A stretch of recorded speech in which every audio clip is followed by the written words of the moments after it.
चिट्ठी आई है चिट्ठी आई है, चिट्ठी आई है चिट्ठी आई है। हमारे चैनल को आप सब्सक्राइब कीजिए और उसके बाद बेल बटन दबाइए हमारे वीडियो सबसे पहले देखने के लिए।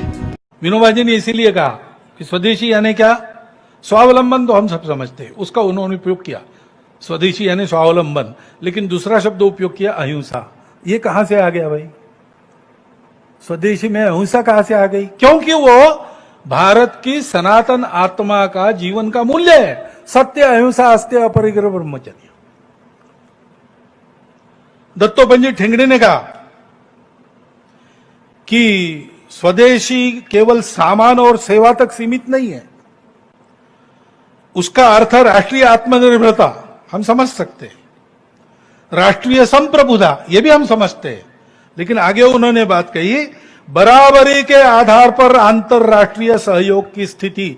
अंतरराष्ट्रीय व्यापार में लेन देन को उन्होंने ना नहीं कहा है।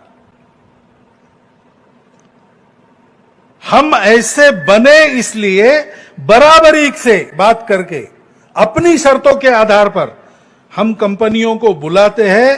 हमारे लिए अपरिचित कोई टेक्निक है वो लाने के लिए हम कुछ सहूलियत देते हैं, उसकी मनाही नहीं है। लेकिन भारत की दूसरी विशेषता है वो सहचिंतन में विशेष विश्वास करता है। तो ये निर्णय सारे सहमति बनकर होने चाहिए। स्व का अवलंबन तो अभिप्रेत है। हमारी दृष्टि के आधार पर हम अपने गंतव्य को और गंतव्य तक जाने के रास्ते को निर्देशित करते हैं।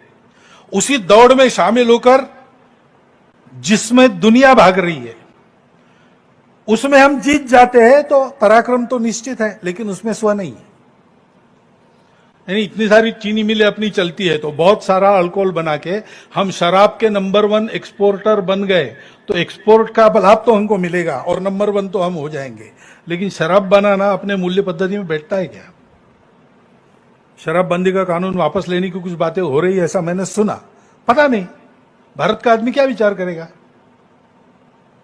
शुक्राचार्य की कथा है,